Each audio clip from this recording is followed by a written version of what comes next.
En tus mandamientos meditaré, consideraré tus caminos. Me regocijaré en tus estatutos. No me olvidaré de tus palabras.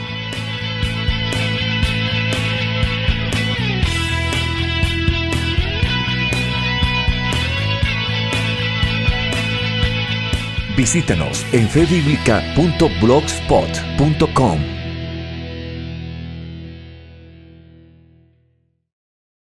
Dios les bendiga, los saludo en el nombre admirable del Señor Jesucristo.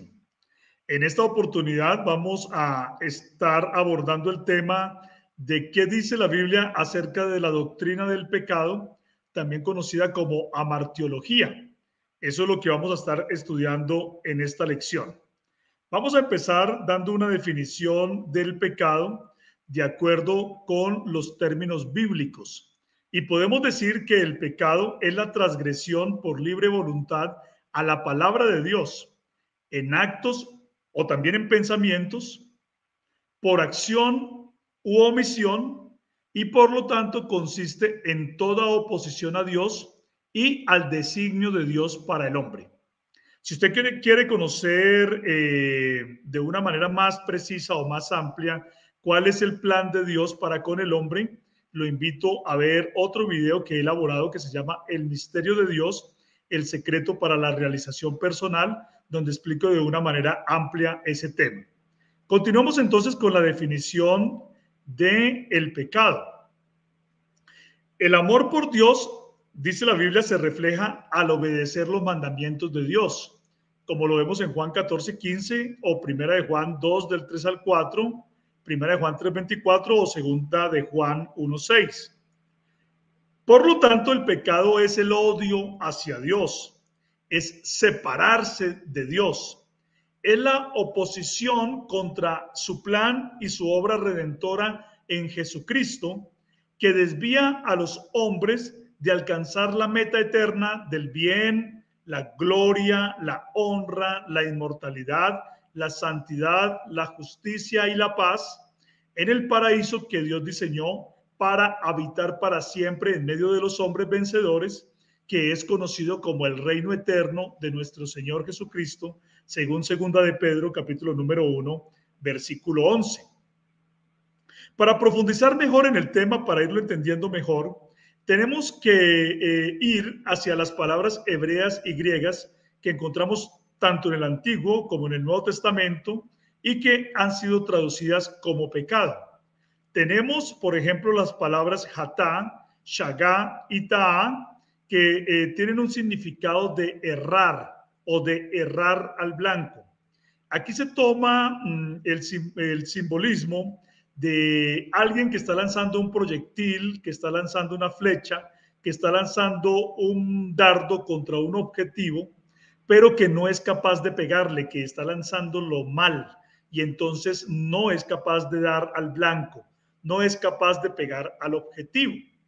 Por ejemplo, la palabra hatá entonces tiene como significados errar al blanco, fallar, equivocarse o extraviarse, y tiene ese significado en el sentido de que el hombre pecador no está apuntando hacia donde Dios quiere que apunte, no está siguiendo la meta que Dios trazó para el hombre, no está yendo hacia el objetivo que Dios planteó para la humanidad, se está alejando del plan de Dios para el hombre, y el plan de Dios para el hombre es que Dios quiso que el hombre habitara en un paraíso de bien, de salud, de bienestar, de justicia, pero el hombre no está apuntando hacia allá al practicar el pecado, y por eso está fallando, se está equivocando, se está extraviando, se está desviando, se está alejando, se está confundiendo, se está descarriando, está fracasando de acuerdo al plan que Dios tiene para el hombre, y entonces está andando por otro lado muy diferente al plan que Dios diseñó para la humanidad. Y esto es lo que vemos en esas palabras hebreas hatá, shagá y ta'á. Tenemos también la palabra hebrea abar, que significa pasar más allá del límite establecido. Es decir, Dios en sus mandamientos ha establecido unos límites para el hombre, pero la palabra abar está significando que el hombre decidió traspasar los límites que Dios le impuso en su palabra, en sus mandamientos. Tenemos también otras palabras, como por ejemplo la palabra hebrea Abel, que significa iniquidad, maldad, agravio o injusticia. Tenemos también la palabra hebrea Pasha y la palabra hebrea Mará, que tienen unos significados parecidos y significan rebelarse, prevaricar, apostatar, separarse, ser contencioso contra Dios, ser amargo ante Dios. Entonces, el que está pecando se está rebelando contra Dios, está practicando la maldad, está practicando la injusticia. Tenemos también otras palabras hebreas, como por ejemplo zarar. La palabra zarar significa contumaz, desleal, falso, rebelde, refractario, alguien obstinado, alguien que se ha empeñado en seguir un camino incorrecto y no lo quiere corregir, pero que además actúa con deslealtad hacia aquel que le ha dado la vida, hacia aquel que le ha mostrado el plan que debe seguir. Alguien que también puede ser falso. Lo mismo la palabra Maal significa traicionar, ser infiel, prevaricar o rebelarse. Aquí se está mostrando que el pecador es un traicionero contra Dios, contra su plan, contra lo que él desea para el bien de la humanidad. Igualmente la palabra Bagat tiene mucho que ver con la palabra Maal, que significa también entonces desleal, engañar, traicionar y prevaricar.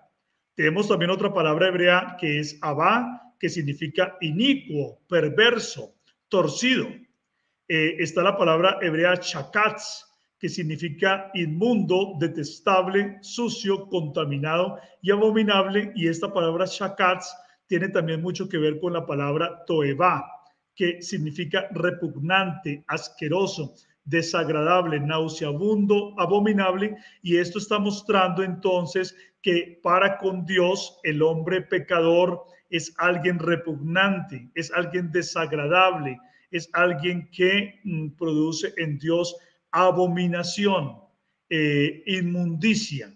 Eso es lo que estamos viendo a través de estas palabras. También tenemos otras palabras hebreas que son rogues, que significa intranquilidad, inquietud, desasosiego y conmoción. Esta palabra rogues y las que continúan son palabras que están mostrando aquí que el pecado realmente está causando en el hombre una intranquilidad, una inquietud, un desasosiego. El hombre pecador no puede estar tranquilo, no puede hallar la paz. El hombre pecador realmente siente una angustia, siente una intranquilidad por causa de sus maldades. Entonces aquí encontramos, por ejemplo, la palabra rogues, que significa intranquilidad, inquietud, desasosiego y conmoción. Y también, por ejemplo, la palabra aven, que significa fatiga, miseria, dificultad o problema.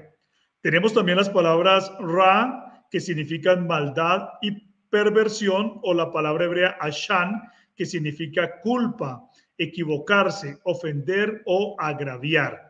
Aquí está mostrando entonces que la persona pecadora lleva sobre sí su culpa, lleva sobre sí su iniquidad por haber agraviado, por haber ofendido al Señor.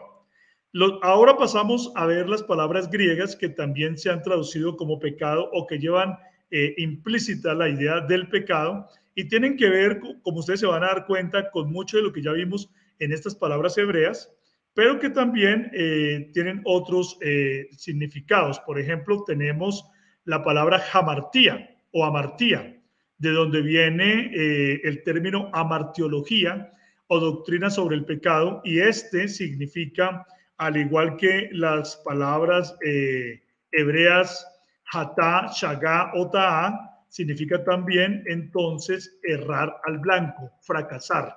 Tiene el mismo significado que aquellas otras palabras, y es que entonces el hombre, como ya lo hemos dicho, se está alejando del plan de Dios y no está apuntando hacia el objetivo que Dios trazó o que Dios quiere que el hombre apunte porque está de acuerdo con el plan de Dios, sino que está apuntando hacia otros objetivos, está apuntando hacia otros intereses y se está alejando del propósito que Dios tiene para con la humanidad. Tenemos también la palabra griega Agnoia, que significa ignorancia. Pero en el caso del pecado tiene que ver con una ignorancia de tipo voluntario. Es decir, el hombre pudo haber estudiado, pudo haber indagado, pudo haber deseado encontrar el plan de Dios para con la humanidad para poderlo seguir, pero más bien decidió ignorarlo, decidió no buscarlo, decidió por su propia voluntad no seguir el camino del Señor, y entonces aquí se encuentra ese término de ignorancia en el sentido de una ignorancia voluntaria. Tenemos también otra palabra griega que es planao. Esta palabra planao significa engañar, descarriar, vagar. Está mostrando que el hombre pecador se está engañando, está andando por caminos engañosos, por caminos donde se encuentra vagando sin saber hacia dónde va, está descarriado. Tenemos también la palabra griega paracoe, que significa falta de atención, negarse a escuchar, desobedecer. Y tiene también mucho que ver entonces con la palabra agnoia, que ya habíamos dicho que era una ignorancia voluntaria. Aquí, por más que se le esté dando el consejo, el pecador no quiere prestar atención, se está negando a escuchar la palabra de Dios y por lo tanto está empeñado en desobedecer la palabra de Dios. Está también la palabra griega asebeia, que significa impiedad, maldad, perversidad. Y tenemos la palabra griega adikos, que significa injusticia, maldad, traición. Tenemos también la palabra griega anomos, que significa sin ley, ilegal, transgresor, inicuo, injusto. Es decir, alguien que conoció los mandamientos de Dios, pero quiere vivir sin ley, quiere vivir sin Dios y sin ley. Y por lo tanto entonces se convierte en un transgresor de los mandamientos de Dios, se convierte en alguien que practica la injusticia. Tenemos también la palabra griega parabaino, que significa pasar más allá del límite establecido. Como le hemos dicho, Dios trazó unos límites para el hombre por medio de sus mandamientos, unos límites dentro de los cuales el hombre debe permanecer para proteger su vida y para estar de acuerdo con el plan de Dios, pero el hombre pecador ha decidido pasar más allá del límite establecido.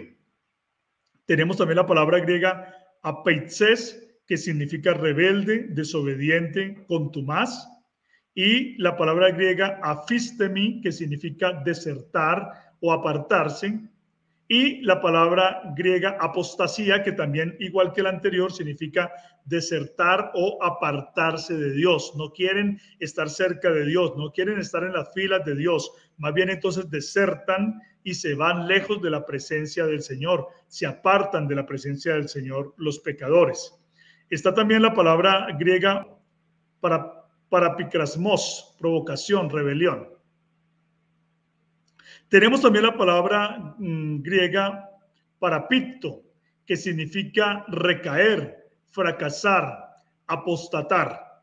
Y la palabra griega paráptoma, que significa desliz, desviación, una transgresión, una ofensa ante Dios. Y por último, la palabra griega enojos, que significa culpa, expuesto a una pena o a una imputación.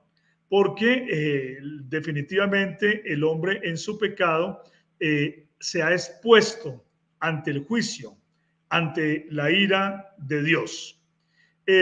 La palabra de Dios nos dice en 2 Corintios capítulo número 6, versículos del 16 al 18, que dentro del plan eterno de Dios para con el hombre, dentro del diseño de Dios para con el hombre, dentro del propósito de Dios para con el hombre estaba que él iba a habitar en medio de los hombres, tomando una forma humana para estar con ellos para siempre en un paraíso que se llama el reino eterno de nuestro Señor Jesucristo, como ya lo hemos dicho. Se habla de que en ese paraíso estará el trono de Dios y el Cordero, y fíjense ustedes que se está hablando de un solo trono, porque Dios y el Cordero es uno y el mismo. Dios fue manifestado en carne y por eso el que ve al Cordero está viendo a Dios, porque el Cordero es la imagen del Dios invisible y Jesucristo mismo dijo que el que lo ve a él en realidad está viendo al Padre. Entonces el propósito de Dios fue que él tomó la forma dentro de su plan, él tomó la forma de los hombres, tomó la forma de un ser humano, tomó la forma del varón perfecto para reinar sobre los hombres por siempre y siempre, y para estar moviéndose en medio de los hombres y compartiendo con los hombres en esa manifestación en carne, en ese cuerpo glorioso que él decidió tomar para habitar en medio de los hombres. Por lo tanto, dice 2 Corintios 6, 16 al 18, dice, porque vosotros sois templos del Dios viviente, como Dios dijo, habitaré y andaré entre ellos. ¿Sí? Ese es el propósito de Dios en su reino eterno. Él decidió habitar y andar entre ellos, pero de tal manera que los hombres pudieran verle. Entonces, por eso él decidió tomar un cuerpo glorificado. Y por eso Dios dice, habitaré y andaré entre ellos y seré su Dios y ellos serán mi pueblo. Ese es el propósito de Dios en ese reino eterno. Pero para poder estar dentro del propósito de Dios, para poder entrar dentro del propósito de Dios, entonces existe esta exhortación. Dice, por lo cual salid de en medio de ellos, o sea, en medio de los pecadores. Dice, y apartaos, dice el Señor, y no toquéis lo inmundo, y yo os recibiré. Dice, y seré para vosotros por padre, y vosotros me seréis hijos e hijas, dice el Señor Todopoderoso. Porque aquí nos está mostrando entonces que el propósito de Dios era que Él se iba a manifestar o que Él se va a manifestar en una manifestación en carne, en un cuerpo glorioso, en el cual habita toda la plenitud de la deidad, como lo dice Colosenses capítulo 2, versículos 8 y 9, donde habita toda la plenitud de la deidad. Y entonces en el reino eterno de nuestro Señor Jesucristo, todos sabrán que cuando están viendo a Jesucristo, están viendo al Padre. Y por eso dice, yo seré para ustedes por Padre y vosotros me seréis por hijos e hijas. Yo seré su Dios y ustedes serán mi pueblo, dice el Señor Todopoderoso. Ese es el plan de Dios para la humanidad. Ese es el propósito de Dios para la humanidad. Y para poder estar dentro del propósito de Dios, entonces nos dice la Escritura que nosotros debemos apartarnos de lo inmundo para que el Señor nos reciba. O sea, que no deseemos practicar el pecado, sino que deseemos buscar más bien el propósito de la justicia, de la santidad que nos lleva y nos guía hacia Dios. La palabra de Dios nos dice entonces que para poder estar en el reino de justicia es necesario que nos apartemos de lo inmundo. La palabra de Dios nos muestra que entonces nos muestra la palabra de Dios que para poder estar en ese reino eterno que Dios trazó para la humanidad, en ese reino de justicia, en los cielos nuevos y en la tierra nueva, en la nueva Jerusalén, la ciudad celestial, para poder llegar allá era necesario que el hombre tuviera que pasar por un tiempo de prueba, que el hombre tuviera que pasar por un tiempo en el cual pudiera conocer la maldad, en el cual pudiera conocer el pecado, para que el hombre pudiera aborrecer el pecado y entonces, aborreciendo el pecado, pudiera llegar al reino de justicia de nuestro Señor y Salvador. En ese reino de nuestro Señor y Salvador, que es el reino que estamos viendo como el reino de nuestro Señor Jesucristo, Dios no quiere que ninguno llegue allá obligado, sino que realmente lleguen las personas que decidieron estar allá en ese reino, que decidieron estar allá en el reino de justicia, que decidieron no tocar lo inmundo, que decidieron que al haber conocido la maldad y haber conocido el pecado, dijeron, esta no puede ser la vida para mí, sino que yo necesito tener una vida diferente, yo necesito tener una vida distinta, porque yo no quiero vivir para siempre bajo ese problema del mal, sino que quiero vivir en un reino de justicia donde yo haya vencido sobre el mal. Entonces dice la palabra de Dios que para que los hombres pudieran llegar allá y no fueran afectados más por el mal y pudieran llegar allá definitivamente porque deseaban llegar, entonces la palabra de Dios dice que Dios sujetó a todos en desobediencia para tener misericordia de todos. Romanos capítulo número 11, versículos del 2 al 36, lo explica así. Dice, porque Dios sujetó a todos en desobediencia para tener misericordia de todos. Nos está mostrando aquí entonces la palabra de Dios que era necesario para el hombre poder estar en ese reino eterno de nuestro Señor Jesucristo. Y para que nunca más pudiera ser afectado por el pecado, el hombre tenía que ser pasado por un periodo de prueba, por un momento de prueba, donde conociera el mal y pudiera aborrecerlo. De tal manera que los que lleguen al reino eterno de nuestro Señor Jesucristo son los que conocieron el mal y lo aborrecieron y se metieron dentro del plan de Dios en Jesucristo para poder ser libres del mal. Entonces, por esa razón dice la Biblia que Dios ha sujetado a toda la humanidad en desobediencia. ¿Para qué? Para tener misericordia de todos, para que todos puedan buscar ese reino eterno en nuestro Señor Jesucristo.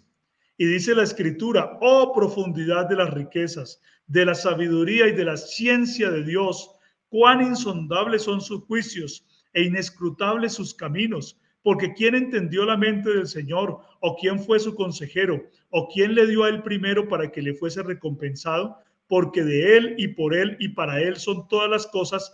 A él sea la gloria por los siglos de los siglos. Amén.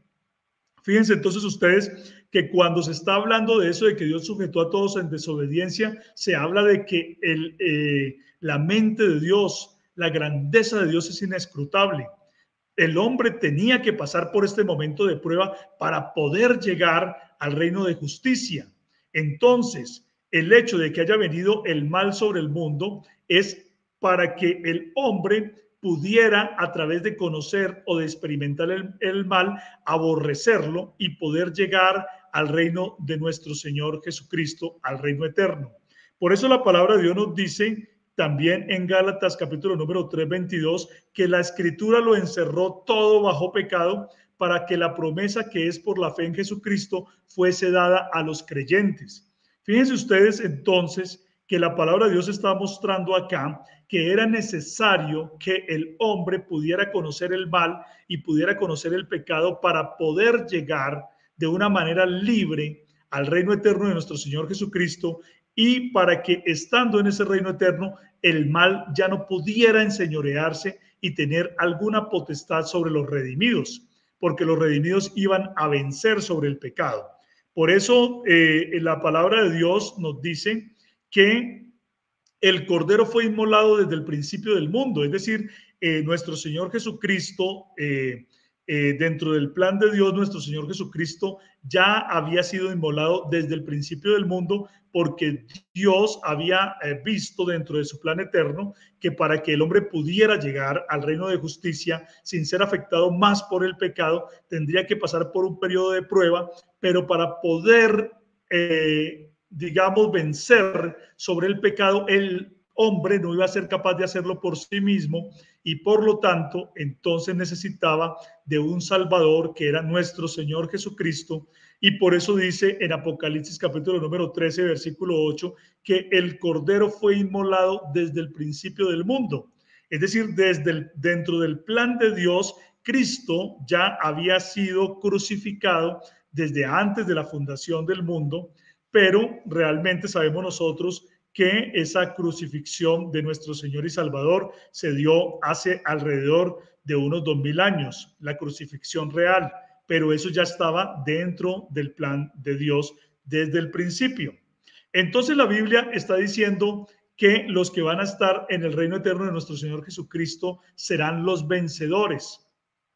Los vencedores, los que habiendo conocido el mal, los que habiendo conocido el pecado, aborrecieron el mal, aborrecieron el pecado y vinieron a Cristo buscando su ayuda, buscando su salvación, y entonces estos se llaman los vencedores. Y, por ejemplo, en Apocalipsis capítulo número 21, versículos del 7 al 8, dice: el que venciere heredará todas las cosas, todo lo que Dios tiene para el hombre, todo lo que Dios tiene diseñado para el hombre en su reino eterno, en el reino eterno de nuestro Señor Jesucristo. Y por eso dice que el que venciere heredará todo eso que Dios tiene preparado para la humanidad redimida. Dice: el que venciere heredará todas las cosas, y yo seré su Dios y él será mi hijo. Pero los cobardes e incrédulos, los abominables y homicidas, los fornicarios y hechiceros, los idólatras y todos los mentirosos, O sea, en resumen, los pecadores que no buscaron a Cristo, ¿cierto? Tendrán su parte en el lago que arde con fuego y azufre, que es la muerte segunda. Pero fíjense que aquí se está diciendo el que venciere. Esto está mostrando que en el reino eterno de nuestro Señor Jesucristo van a estar los vencedores, los que desearon estar allá, los que entendieron que el mal no debía ser parte de su vida, que Dios tenía preparado algo mejor para nosotros, y entonces buscaron a Jesucristo, buscaron su plan de salvación, buscaron meterse dentro del plan de Dios, y entonces van a lograr ser los vencedores y estar para siempre en el reino eterno de nuestro Señor Jesucristo. Es decir, estos vencedores son los que le están apuntando al plan de Dios, son los que no están errando al blanco, sino que son los que están realmente en el camino de la salvación dentro del plan de Dios, y por lo tanto están viviendo una vida diferente a la vida que está ofreciendo el pecado, porque estos hombres están buscando el plan de Dios para ser salvos y para ser introducidos en el reino eterno, para algún día ser llamados los vencedores. Por ejemplo, también en Apocalipsis, en el capítulo número 22, en el versículo 2, se dice que este reino eterno va a ser un reino de justicia donde va a estar el árbol de la vida. Pero luego nos dice en Apocalipsis capítulo número 2, versículo 7, lo siguiente, dice, el que tiene oído, oiga lo que el Espíritu dice a las iglesias. Y vuelve a decir aquí, el que venciere o al que venciere, le daré a comer del árbol de la vida, el cual está en medio del paraíso de Dios.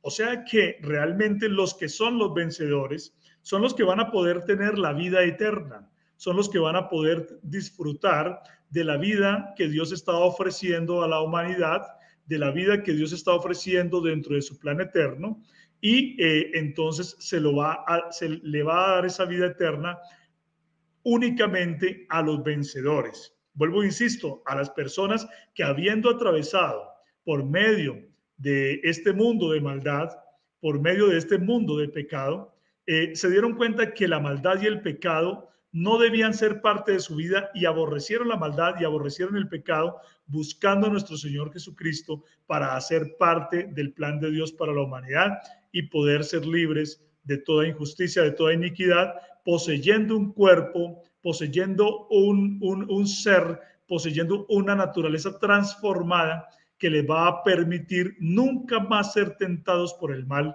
nunca más ser destruidos por el pecado, porque van a ser los vencedores y van a recibir una transformación de su ser, de su cuerpo. Van a recibir el cuerpo glorificado que el Señor ha prometido para los que le aman, el cual es un cuerpo glorificado semejante al cuerpo glorioso que ahora tiene nuestro Señor Jesucristo, el cual es Dios manifestado en carne, de acuerdo con el plan de Dios para habitar para siempre con los hombres.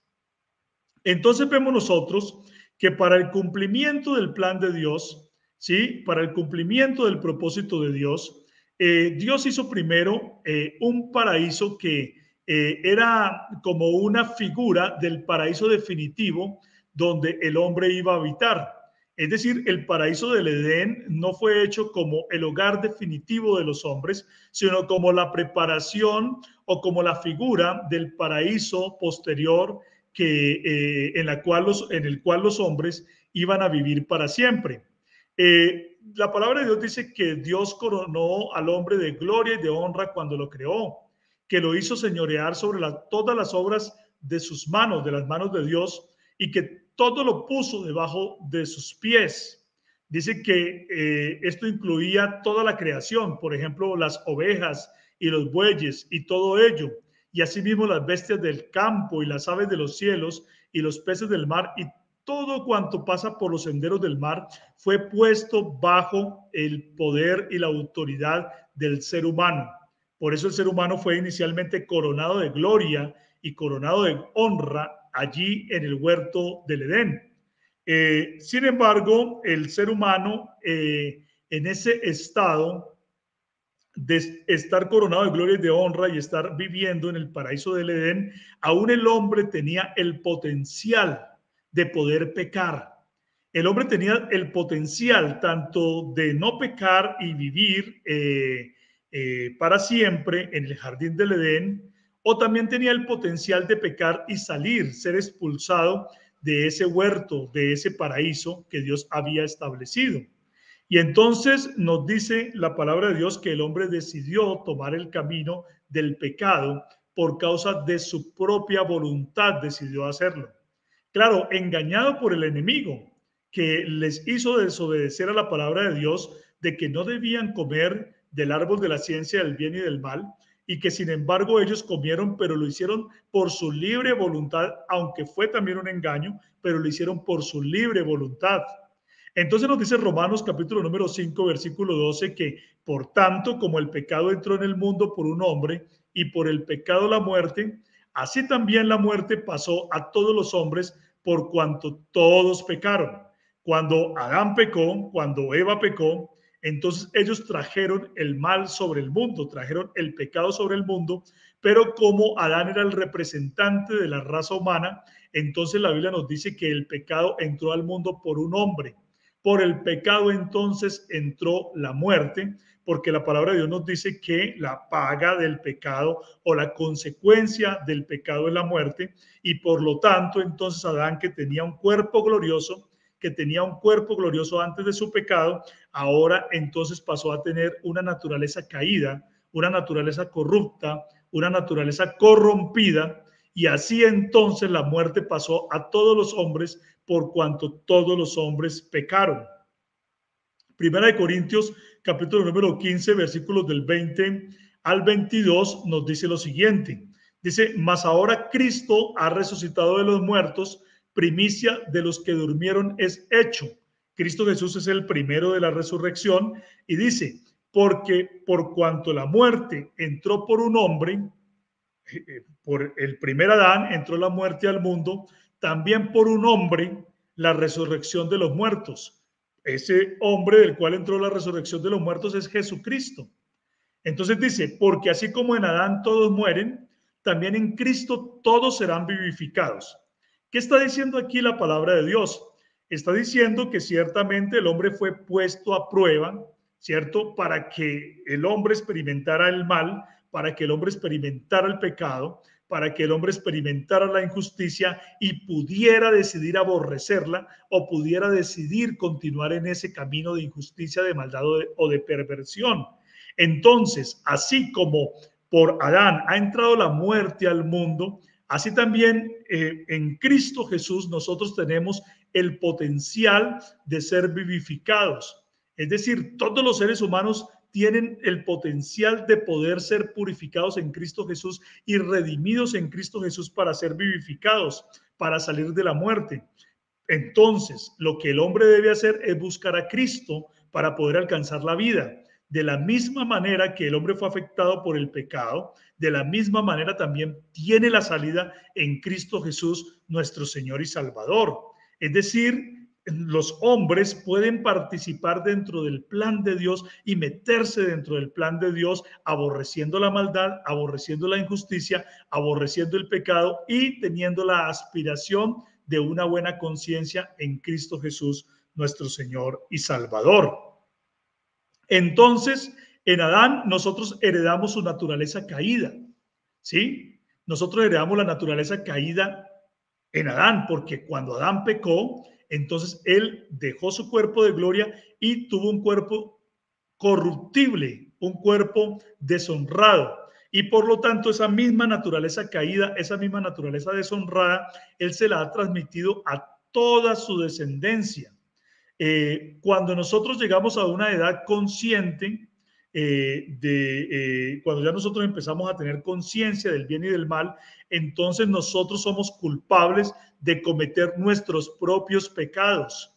La escritura dice en Ezequiel 18:20 que el hijo no llevará el pecado del padre, ni el padre llevará el pecado del hijo. Es decir, nosotros aquí no estamos llevando el mismo pecado de Adán, de haber comido del árbol de la ciencia del bien y del mal, como algunos hablan por ahí, que del pecado original.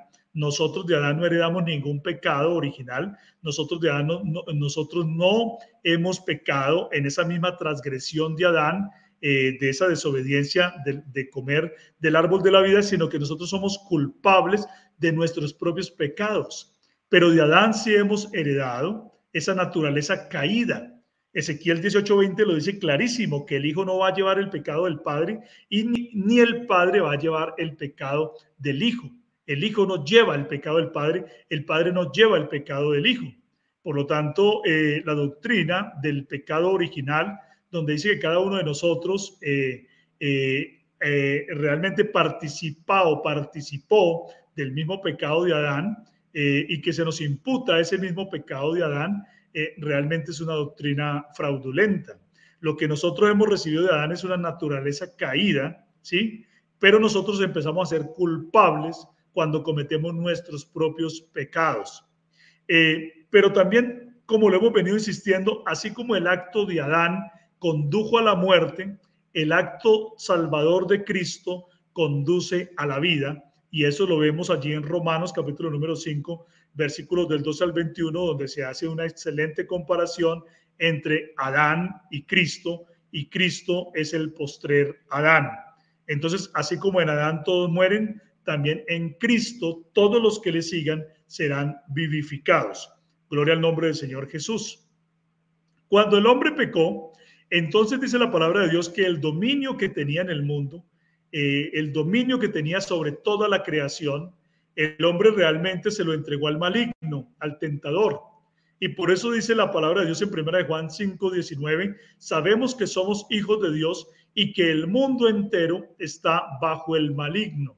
Entonces, realmente los reinos del mundo están bajo el poder del demonio. El demonio es el que está ejerciendo un dominio sobre el mundo, porque el hombre está lejos del plan de Dios y el hombre está en pecado y en iniquidad. Primera de Juan capítulo número 3 versículo 8 dice que el que practica el pecado es del diablo, porque el diablo peca desde el principio. Es decir, cuando nosotros estamos hablando acerca del mundo, estamos hablando aquí en estos contextos, estamos hablando de un sistema mundial que está dirigiendo Satanás y ante el cual todos los demás seres están obedeciendo, porque el mundo entero está bajo el poder del maligno, ya que el mundo entero vive bajo la maldad que introdujo el demonio en este mundo. También la Biblia dice en Juan 8:34 que Jesús le respondió, de cierto os digo, que todo aquel que hace pecado, esclavo es del pecado. O sea que en ese sistema que se opone a Dios, que se llama el mundo, ¿sí? Todos los seres que están ahí en ese sistema realmente son esclavos del pecado porque hacen el pecado y obedecen al pecado. Entonces, todo el que practica el pecado es esclavo del pecado. El pecado es universal. Todos los seres humanos han sido afectados por el pecado. Ya lo hemos dicho, ya lo hemos visto, que dice que Dios, como lo habíamos visto acá en este texto que habíamos visto, dice que Dios sujetó a todos en desobediencia, como lo dice Romanos 11:32 al 36, para tener misericordia de todos. De manera que el pecado ha afectado a todos los hombres. Por eso dice la Escritura, ciertamente no hay hombre justo en la tierra que haga el bien y nunca peque. Lo dice Eclesiastés capítulo número 7, versículo 20. ¿Sí? O sea que el pecado ha afectado a todos los hombres. El pecado es algo que ha llegado de una manera universal a afectar a todos los seres humanos. Por eso, por más que un hombre sea muy justo, por más que un hombre practique la justicia delante de los demás hombres, dice, ciertamente no hay un hombre tan justo que haga el bien y nunca peque. También lo dice así Romanos 3, del 10 al 12, donde dice, como está escrito, no hay justo ni aun uno. No hay quien entienda, no hay quien busque a Dios. Todos se desviaron, a unas se hicieron inútiles. No hay quien haga lo bueno y no hay ni siquiera uno. De manera que aquí se está mostrando en la Escritura que el mal afectó universalmente a todos los hombres. Por lo tanto, tenía que venir un hombre sin pecado, el cual fue nuestro Señor Jesucristo, que no cometió pecado, y Él fue el que pudo darnos a nosotros la libertad. Pero todos los demás hombres han pecado, se han corrompido, se han desviado del camino que Dios trazó para nosotros. Nosotros vemos también aquí en Eclesiastés 7:29 que dice que el escritor de Eclesiastés dice que solamente ha hallado esto, que Dios hizo al hombre recto, pero que los hombres han buscado muchas perversiones.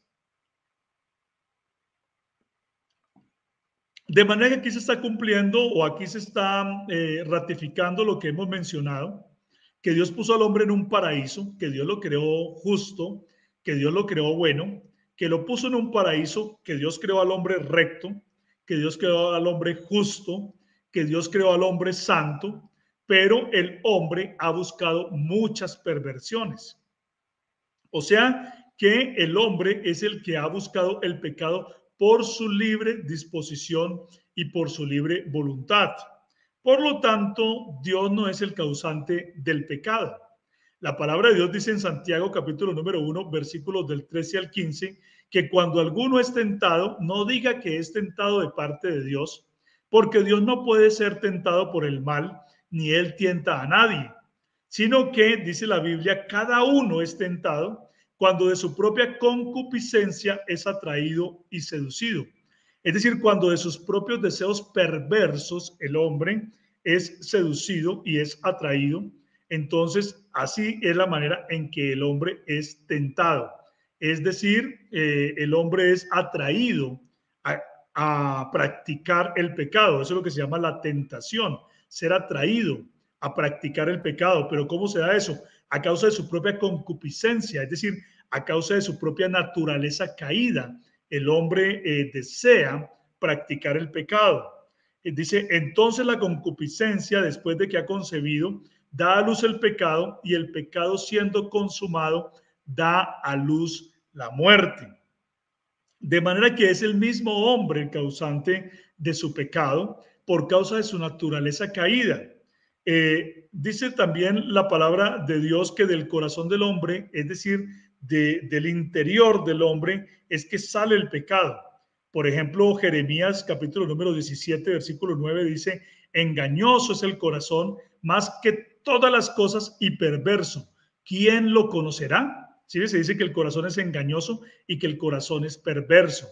Jesucristo dijo en Mateo 15:19 que del corazón del hombre salen los malos pensamientos, los homicidios, los adulterios, las fornicaciones, los hurtos, los falsos testimonios y las blasfemias. Por lo tanto, en la redención, en el pacto de Dios para con la humanidad, en el nuevo pacto que Dios prometió para con el hombre, para rescatarlo del pecado, dice que Dios prometió darle al hombre un corazón nuevo y un espíritu nuevo que iba a poner dentro de ellos, y dice, y les daré un corazón de carne, un corazón sensible, para quitarles ese corazón de piedra, ese corazón duro, ese corazón que se opone a los designios de Dios.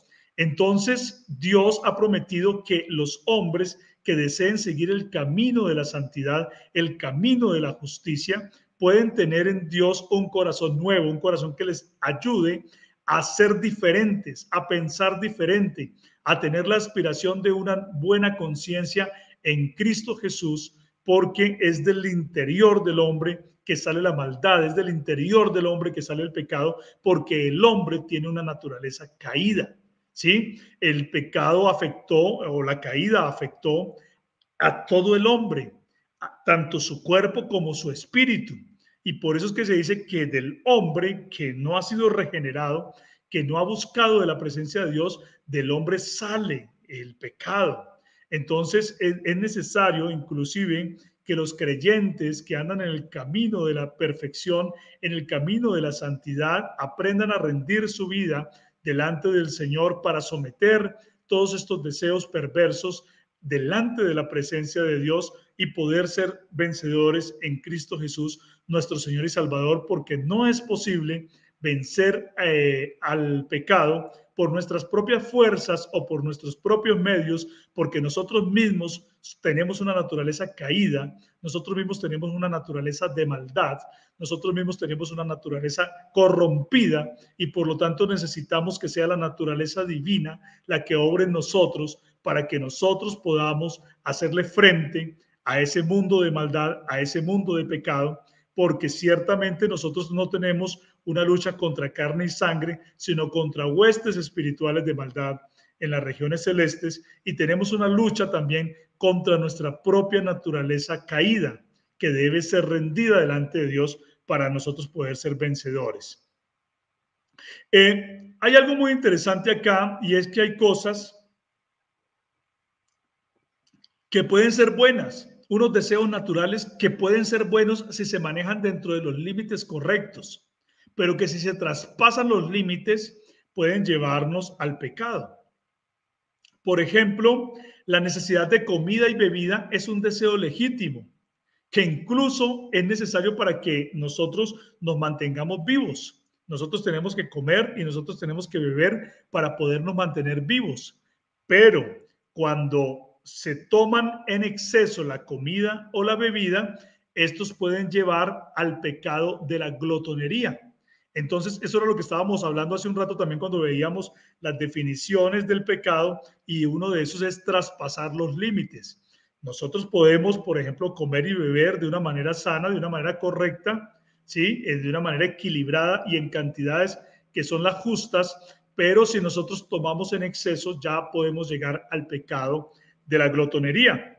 De la misma manera, el deseo sexual es un deseo legítimo, genera placer y mantiene la supervivencia de la especie y mantiene unidos tanto al hombre como a la mujer, pero dice la palabra de Dios que cuando se satisface por fuera del matrimonio se convierte en pecado.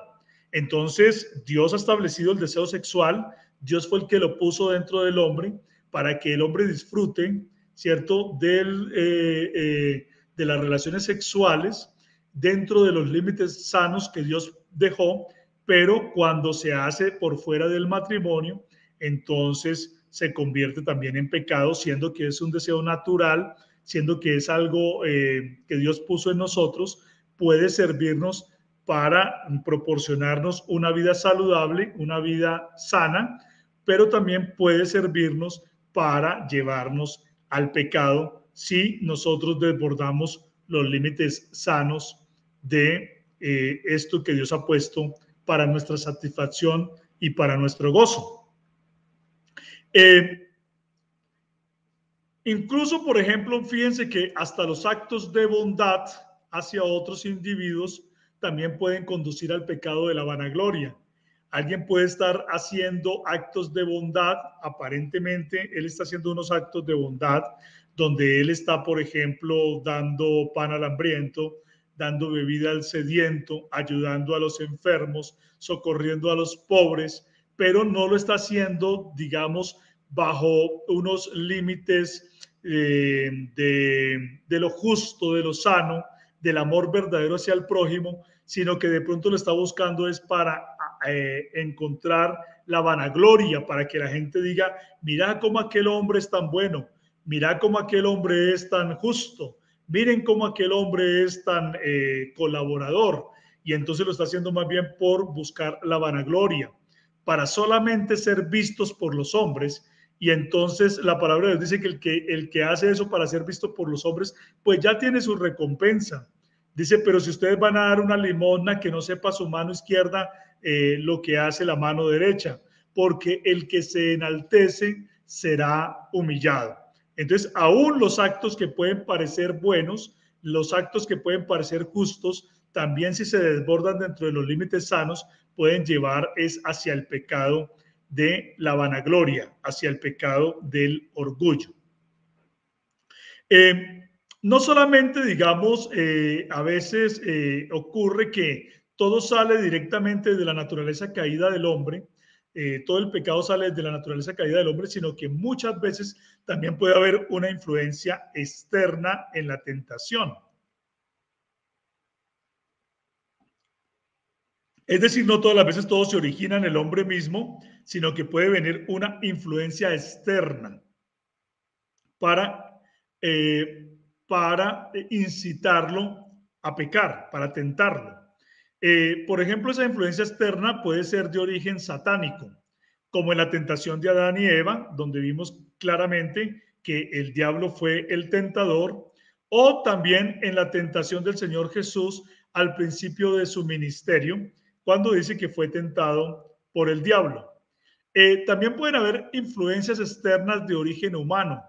Por ejemplo, cuando Pedro y Bernabé se dejaron llevar por los judaizantes para discriminar a los hermanos que eran de entre los gentiles y que entonces ellos ya no querían comer con aquellos hermanos que no eran judíos. Entonces, aquí vemos que ese también fue un pecado de discriminación hacia otros seres humanos, pero ese pecado fue promovido o originado en Pedro y en Bernabé por aquellos que se llamaban los judaizantes y por lo tanto era una influencia externa de origen humano. Tenemos también que el pecado puede confundir al hombre. La capacidad del pecado para pervertir es tan grande que los humanos muchas veces pueden creer que están cumpliendo con la voluntad de Dios cuando en realidad sus acciones están en contra de la voluntad de Dios. Por ejemplo, cuando el hombre está practicando la idolatría, pensando que está haciendo bien y que le está sirviendo a Dios, pero en realidad es en contra de la voluntad de Dios. Inclusive también vemos en Juan capítulo número 16, versículo 2, cómo el pecado puede confundir o puede engañar, que dice, por ejemplo, acerca de la persecución hacia los creyentes, lo siguiente. Dice, os expulsarán de las sinagogas y aún viene la hora cuando cualquiera que os mate pensará que está rindiendo un servicio a Dios. ¿Sí? O sea que también estamos viendo que inclusive muchos han matado a creyentes, como se puede ver, por ejemplo, en la persecución de los judíos hacia el cristianismo en su principio, también cuando el Imperio Romano persiguió a los cristianos y cuando el mismo catolicismo romano perseguía también a creyentes, llamándolos herejes, cuando ellos estaban siguiendo el camino de la santidad y de la justicia. Y por eso dice la palabra de Dios que eso pudo haber confundido a mucha gente, inclusive matando a creyentes y pensando que ellos le estaban haciendo un servicio a Dios. El mismo apóstol Pablo dijo que él antes era perseguidor de la iglesia, pensando que él estaba sirviendo a Dios, pero luego se dio cuenta que sus actos eran malos y decidió rendir su vida por completo al Señor, sirviendo por completo y de una manera abnegada y de una manera decidida al Dios verdadero, al cual al principio él estaba atacando a través de perseguir a los santos que eran parte de la iglesia de Jesús. El pecado entonces afecta todo lo del ser humano, afecta el cuerpo, afecta el espíritu, y la palabra de Dios dice que inclusive con solo pensamientos se puede pecar. No se necesita cometer el acto en sí mismo, sino con pensarlo y desearlo, ya en ese momento se ha vuelto un pecado. Nosotros podemos tener tentaciones y podemos vencerlas, pero cuando un pensamiento se vuelve ya dentro de nuestra mente, dentro de nuestro espíritu, se vuelve una codicia o se vuelve un acto que uno mismo ya hubiera deseado ejecutar, entonces ya desde ahí se ha vuelto un pecado. Por ejemplo, el que se enfada contra un hermano está expuesto a ser juzgado de la misma manera como el que hubiera matado a alguien. O sea que el Señor Jesucristo dice en Mateo 5, 21 al 22, dice, ustedes oyeron que el que mate a alguien está expuesto al juicio, pero yo les digo que cualquiera que se enfade contra un hermano está expuesto a ser juzgado de la misma manera que si lo hubiera matado. También vemos en la Escritura que no es suficiente con abstenerse para no cometer el adulterio, pues digamos de una manera física, pues si un hombre codicia a una mujer en su corazón, se dice que ya ha cometido adulterio con ella. Si la ha codiciado en su corazón, ¿sí? En ese momento ya ha cometido adulterio con ella. ¿Cuáles son los resultados del pecado? Los resultados del pecado son la desaprobación divina. La Biblia dice que los que practican o los que viven según la carne no pueden agradar a Dios. ¿Sí? Los que viven según la carne no pueden agradar a Dios. Eso lo dice Romanos capítulo número 8, versículo 8. También lo dice Oseas capítulo número 9, versículo 15, donde está hablando de la desaprobación divina hacia el pecador. Y vemos también otros textos como Proverbios 6, 16 al 17 y Zacarías 8 al 17 que muestran que Dios desaprueba el pecado. Cuando estamos hablando aquí de la carne, no estamos diciendo que el pecado sea solamente en el cuerpo del hombre, no estamos diciendo eso, sino que estamos hablando de una condición en la cual el hombre se opone a buscar ese contacto espiritual con Dios. Entonces, es a eso a lo que se refiere cuando se habla de la carne en estos contextos donde el término carne está relacionado con una vida de pecado. Otro resultado del pecado es el alejamiento de Dios.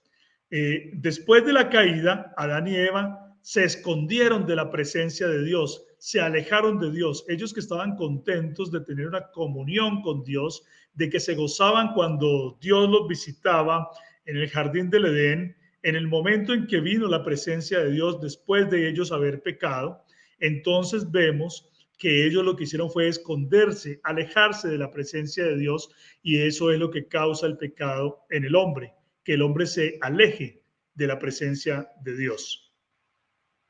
El pecado también produce enemistad contra Dios. Dice en Santiago capítulo número 4, versículo 4, que cualquiera pues que quiera ser amigo del mundo se constituye en un enemigo de Dios. Otro de los resultados del pecado es la culpa. Esa culpa se da al sentir que no hemos sido capaces de seguir los mandamientos de Dios y que merecemos el castigo. Esa culpa puede ser tomada de una manera positiva, es decir, para buscar de Dios y para darnos cuenta que nosotros somos culpables, que merecemos el juicio por causa de nuestros pecados, pero que nosotros debemos arrepentirnos y buscar de Dios. O puede ser tomada también de una manera negativa al entender que nosotros somos culpables, pero empezamos a cauterizar la conciencia de tal manera que no deseamos arrepentirnos, sino que endurecemos nuestros corazones, y entonces se cauteriza la conciencia de tal modo que el hombre continúa cometiendo pecados y luego después no siente la misma culpa que sentía al principio, volviéndose un corazón duro, un corazón insensible ante la presencia del Señor. Otro resultado del pecado es el castigo. Dios mantiene la justicia, por lo tanto los pecadores experimentarán una justa retribución por sus pecados. La palabra de Dios dice que no todos los hombres han practicado el pecado y que los que no se arrepientan van a ser condenados, van a recibir un castigo. Pero también la palabra de Dios muestra que el castigo que cada quien recibirá será diferente de acuerdo a cómo cometieron, de acuerdo digamos, a la intensidad de su maldad, de acuerdo a la intensidad de su pecado, de acuerdo a cómo fue de grande o cómo fue en cierta medida su pecado. Asimismo, entonces van a recibir mayor o menor condenación. También otro resultado del pecado es la muerte. La palabra de Dios habla que apenas los hombres pecaron, recibieron una muerte. Romanos 6:23 dice: la paga del pecado es muerte, y esa muerte se expresa en la muerte física, porque todos los hombres que han pecado se mueren. Por eso el hecho de que todos los hombres mueran está demostrando que todos los hombres han cometido pecado, han cometido iniquidad, y entonces por eso se ha dado la muerte física. También vemos nosotros, bueno, esa muerte física la vemos en Hebreos 9:27, que dice que está establecido para todos los hombres que mueran una sola vez y después de esto el juicio. También tenemos nosotros una muerte espiritual.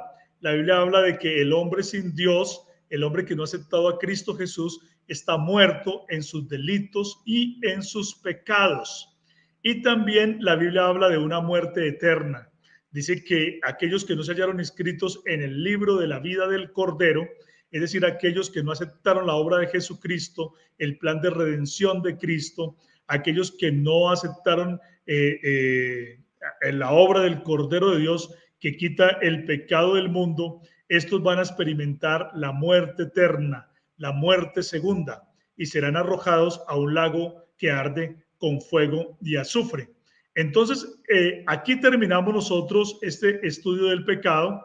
Esperamos continuar en una próxima lección con la doctrina del plan de salvación o la doctrina de la soteriología. El Señor Jesucristo les bendiga y les guarde. Ha sido un placer haber estado con ustedes y haber llegado hasta el final de esta lección sobre la doctrina de la amartiología, la doctrina de qué es lo que enseña la Biblia acerca del pecado. El Señor Jesucristo les bendiga y les guarde.